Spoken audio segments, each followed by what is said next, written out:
The Business Bunker with Paul Andrews. Some cheesy tunage there, pop music by M, and hopefully we're now joined on the phone by Henry Nicholson of the PopUp Business School. Henry, good afternoon. Hey, how's it going? Henry, thank you so much for joining us. Why don't you kick off by telling the listeners about the PopUp Business School? Yeah, absolutely. So the PopUp Business School, in short, we help people take business ideas from an idea through to a trading business, and we do that in a very different way.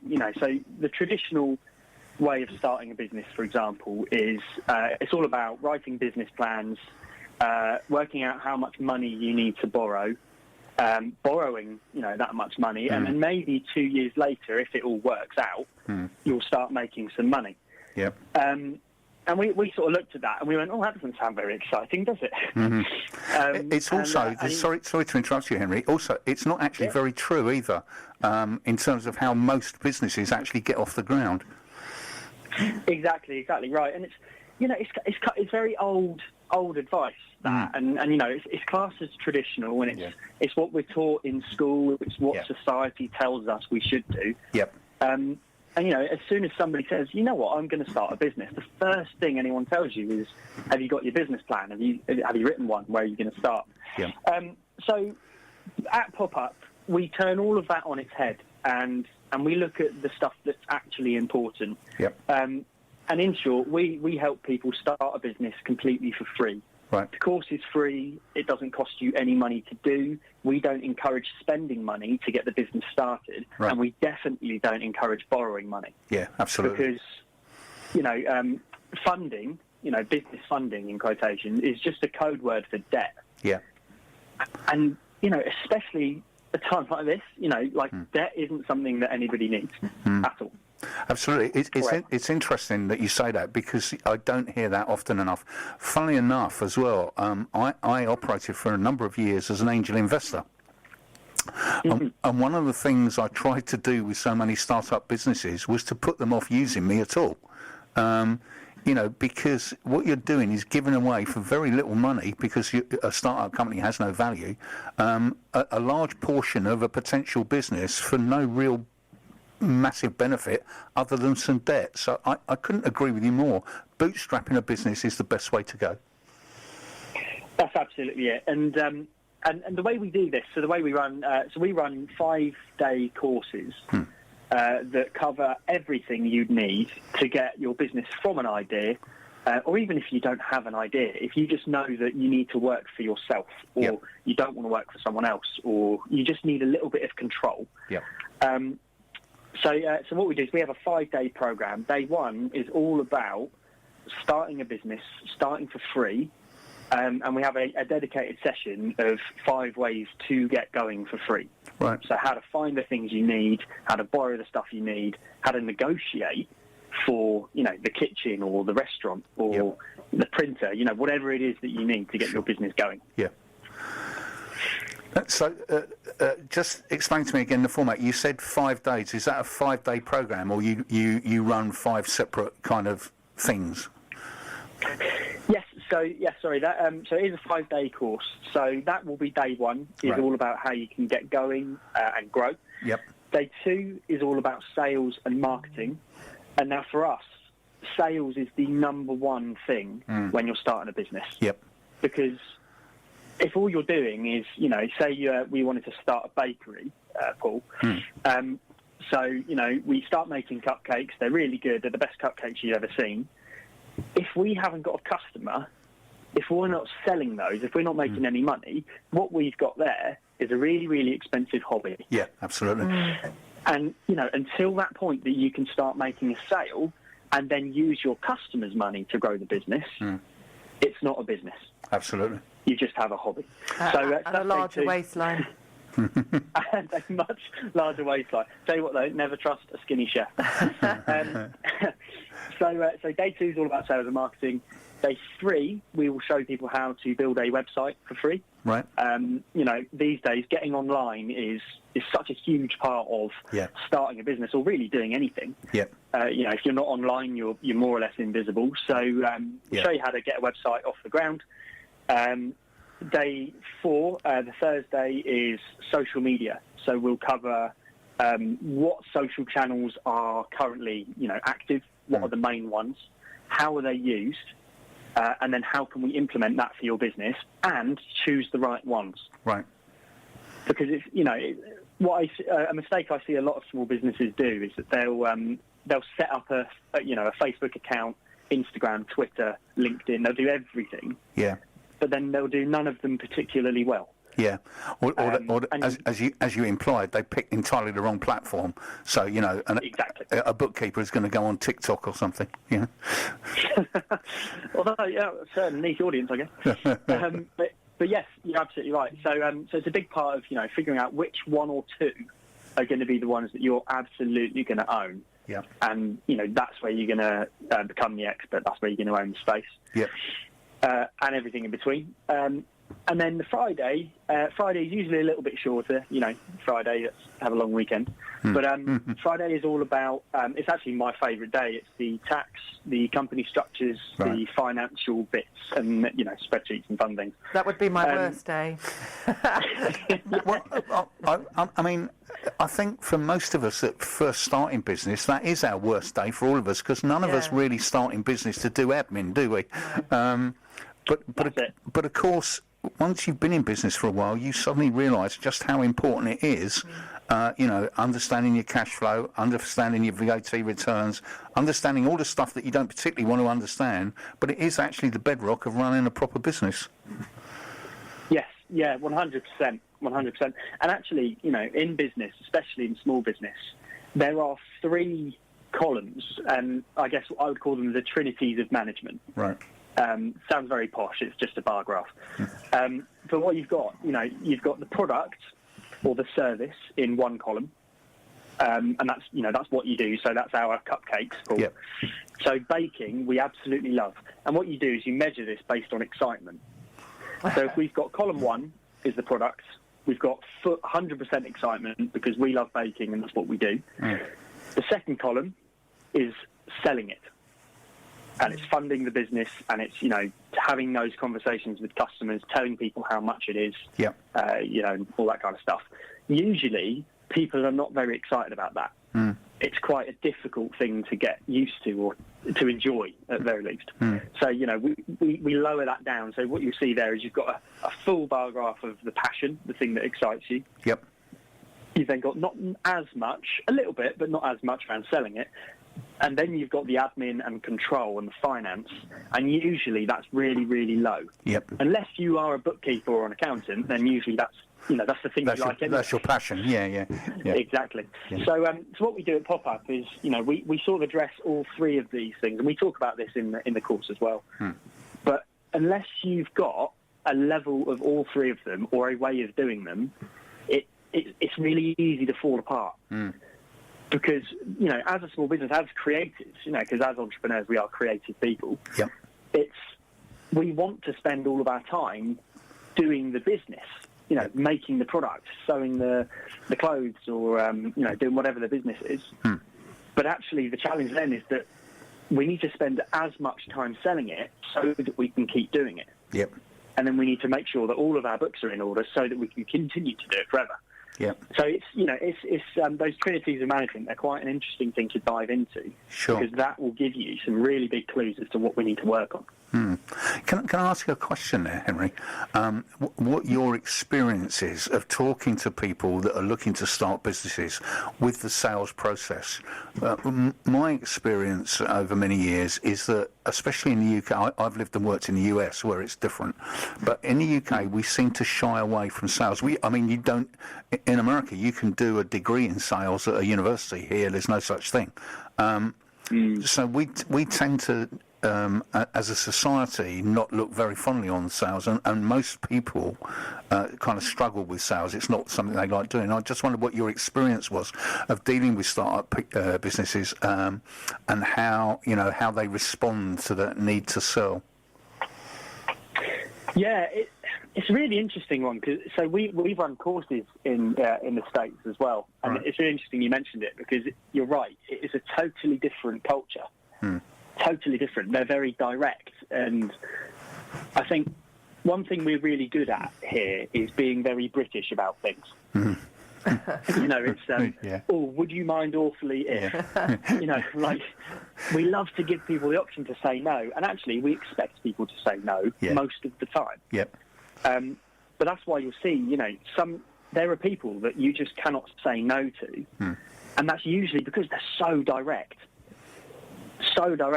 and it's not down the level of they're rude about it, but being direct is such a powerful way of progressing things and making sales. But so back to your question, what's really interesting is, especially in the UK and what we've seen running our courses, when we talk about sales, what a lot of people imagine is a guy with slick back hair in a suit that's just a little bit too big, knocking on your front door. With slightly scuffed shoes. We don't like it. yes, exactly. And it's got a negative connotation. We don't love the idea of it just because we don't like being sold to in a negative way. But if you think about it on the flip side, and you think about the things that you have paid for and you have bought and you have been sold to, if it's done in a way where it benefits your life, it's not a problem. The only time sales is negative is when it's a disruption and it doesn't fit in with your life. So if you think about this from as a business owner, or you're starting your own business, the product or the service that you are delivering improves somebody's life in one way or another. And whether that's entertainment or whether if you're a plumber, for example, somebody's got a pipe that's busted in there, at the front of their house, there's water going everywhere. They're not going to mind you selling to them because that's improving their life. Try getting one. There you go. But you see what I mean? It's just all about the positioning. And I think when we talk about sales, we put it into this negative box. But actually, it's all about the outlook on what you're trying to do. And if you can get a customer as enthusiastic about your idea as you are, the sale is it happens automatically. Absolutely. And I guess what that starts with having a proper idea of who your customer should be. And what I mean by that is, I'm sure you do, like me, Henry, we're on LinkedIn, and I get dozens of messages a week from people trying to flog me stuff that have done no research at all. They have no idea that I may need or want their product because they don't even know what I do. They just sent me a sales message that says, do you want to buy this? And that's why they find it such a difficult task, because they're trying to sell things to the wrong people. The analogy you used about someone with a broken water pipe is very definite, isn't it? Of course you want to hear from a plumber. Of course you want to be sold because you have a very definite problem to be fixed. So is that something you talk about? How to identify your marketplace? How to identify your customer? Yeah, definitely. And actually, that's probably the thing we speak about the most throughout the course. And I tell you what, the biggest mistake I see people make all the time, I would say more or less 99% of cases, people will make the mistake of trying to sell to everyone. Yeah. And let's go back to the cupcake example. In theory, everybody likes cupcakes, don't they? For the most part. Ignoring dietary requirements for a minute, like most people would like cupcakes. However, if you try and sell to everybody, you're going to end up selling to nobody. Because you don't relate to any one person. You're not getting in front of any one group. You're just putting your business out into the noise of the rest of the world. However, if I decide, if I go really, really detailed, and this is what we help people do, say I decide to sell to car dealerships, and I want to sell to them for their events or for their staff, I don't know, I want to sell them 30 cupcakes a month. Is it easy to find all of the car dealerships where you live? Horrifically easy. We know exactly where they are. And then suddenly, the marketing activity, you're not going to do TV adverts, you're not going to do radio necessarily. You're not going to do newspapers, because you can literally walk in and talk to the customer directly. Yep. And I think this is one of the big things that I really want. I love helping people figure out and understand is that by narrowing down who your audience is, it makes your life so much easier because you know what marketing activity you have to do. It's almost counterintuitive, isn't it? Although it's not, but it's almost counterintuitive because I think so many people go, well, anyone can buy our product because it makes them feel better that, you know, there's 60 million people that could potentially buy their product. But it actually doesn't help you with the sales process, as you've just identified it. It's actually far easier to chunk it into much more deliverable pieces because you stand more chance of actually selling into that demographic. Yeah, I totally agree. You're exactly right. And it's, you know, we're not saying don't sell to everybody.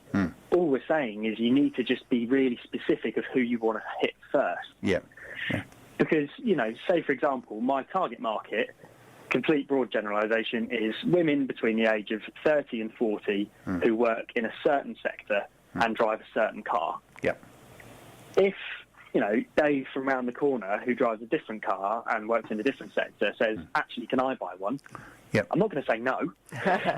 But, you know, I'm just not directing my energy towards that group because I know who my target audience is. And that's basically the whole point of it. Yeah. It's to make your life easier. So do you reckon that by, scaling down that detail and focusing, it's actually, sounds to me that it's a lot calmer and less scattergun approach that you're teaching people?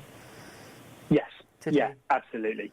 Because, you know, if you looked at does anybody have phone books anymore? Does the Yellow Pages still exist? Yeah.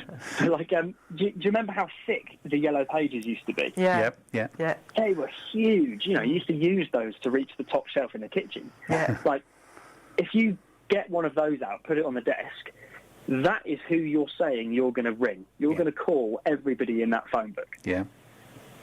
Like, it's just unrealistic. It's not practical at all, is it? Totally unrealistic. It's really funny. On a very similar note, somebody contacted me the other day and said, I'd like your help, Paul. You've got a lot of Twitter followers. How do you do that? So I looked at their Twitter account and it became fairly obvious why they weren't getting very far. And the fact is, what I said to them is, well, who is it that you want to follow you? Who is it? You know, who do you want to follow you? And they went, well, anyone. I went, well, why would you want to be followed by anyone? Surely you want to be followed by people you want to talk to. So basically, it's a question of you following the people that you want to follow back so that you can do it. If you look at and in this particular case, this person's Twitter feed, everyone they followed was a celebrity of some kind. Well, none of them are going to follow you back, so you're not going to have a conversation with them. So you haven't actually got anyone that you're having a conversation with. What you need to do is identify the type of people that you want to have a conversation with, and then follow them, and they'll follow you back and have a conversation, and it grows from there. And it's very similar with what you're saying about the sales approach to this. Yeah. That's it. And, you know, there are 2 points to sales that will guarantee that it works every time. One is transferring the enthusiasm. Yep. Because that's all it is. If I can get them as excited as me, they're going to be happy to buy it. But then the second point is add value. Yep. If you're not adding value, even in, like now, for example, technically what I'm doing now is I'm advertising the course. Yep, absolutely. That's the work we're doing now. But I'm, hopefully anyway, I'm adding value because we're talking around the subject, and exactly. Yeah. People listening, if it's applicable to them, hopefully it will be helping as well. And if you're not adding value up front, people find it very difficult to figure out how it fits into their life, if that makes sense. Yeah, I just had a tweet from a lady called Tracy Ann Barker, and she says, really interesting guest, Henry Nicholson. Agree, it can be so easy to get the wrong thing. Niche your market and niche to your target audience helps your sales process. Absolutely. So, Henry, the PopUp Business School, it's a 5-day program that you offer, and you offer it totally for free? Yeah, completely for free. Our business model is we've got kind of a Robin Hood style business model, I guess. Okay. So You mugged them on the way out. Yeah, that's it. Yeah. Sorry. No. So what we do is we identified our target market fairly early on when we started. And this was about 8 years ago. And we figured out that housing associations, so social landlords, Yep. and councils, Yep. and there are two primary audiences. Yep. They would pay us to run a course to engage their local community. Yep. And that that's how we started, and we've kind of branched out from there. So what we've got going on in this time is it's actually an EU-funded project, and this is course number 19 out of 22 that Wow. we've been running in Kent. Right. Okay. Over the last 3 years. So Right. it's one of many. But this is the only one that is Kent-wide. That is, it's for anybody in the county. Yeah. They're more than welcome to attend. And you know what? If people come from outside Kent, I'm not too bothered. Sure. Yeah. That's also fine. So what we do is we get sponsors to pay us to run the course. Right. So Okay. that we can give it away for free. Yep, that makes sense. That makes sense, and I know what you mean. I've done some work with social housing groups myself. They have a need to get their tenants into either paid work or starting businesses so they can afford to pay the rents, which is fairly simple. So, Is there a start date for this, Henry, or a deadline for these courses? Yes. So this one in particular that we're talking about, it starts on the 3rd of August. So Right. that's 2 weeks-ish. Yeah. It's the 3rd of August until the 7th, which is the Friday. It is totally free. All you need to do is head over to our website, which is popupbusinessschool.co.uk. We've got an events page with all of the events. We've just got one that is called Kent August 2020. Go through there, and there's a sign-up process as well. fantastic. Henry, thank you so much for bringing that to our attention. It's been a pleasure to talk to you. We have put a link to the website on the radio website, so if people want to find out, they can go there if they didn't write it down, and they can book their place on your 3rd of August course, and also find out about all the other things you do. If they want to follow you on social media, how can they do that? So our Twitter handle is at PopUp Business. I think it's the same on Facebook, Instagram, and LinkedIn actually as well. So, Yep. find us on that. Alternatively, our website does have all of that sort of stuff as well. Okay, give us one final shout out for the website. One final shout out for the website. Yes, popupbusinessschool.co.uk. He's obviously on form today, isn't he? He is, So, whereas I'm not, Henry, I was frolicking on a beach in Essex yesterday. Jules is into a three bottle hangover today. Not that I'm spilling any beans. It totally wasn't my fault. It was just everybody else decided they weren't going to drink anymore, and we'd open the bottles. What's a girl to do? She's the kind of person that can't waste anything. Listen, Henry, thank you so much for joining us. It's been an absolute pleasure to talk to you. We wish you continued success with the Pop-Up Business School. It's a fabulous idea. I love the passion. Not just the passion. I love the basis under which it's being delivered, because it is based in reality about, in my experience, how you actually go about starting a business, and that I love. It's not the old traditional way of doing it, and I love that. Yeah, good structure there. It's the 3rd of August for 5 days, isn't it, Henry? If people want to that's correct. start, brilliant. Fantastic. Okay. Henry, thank you so much. Enjoy your afternoon. Thank you for joining us, and we look forward to talking to you again in the future. Yeah, thank you for having me. Thank you, everyone. Good luck. Brilliant. I'll speak to you soon. Keep in touch. Cheers. Bye now. Will do. Bye. Very interesting there. Henry Nicholson, the Pop-Up Business School. Yeah, we That's certainly brilliant. need that now, don't we, with what's going on. But it's not just that they're doing it. It's not just that it's for free.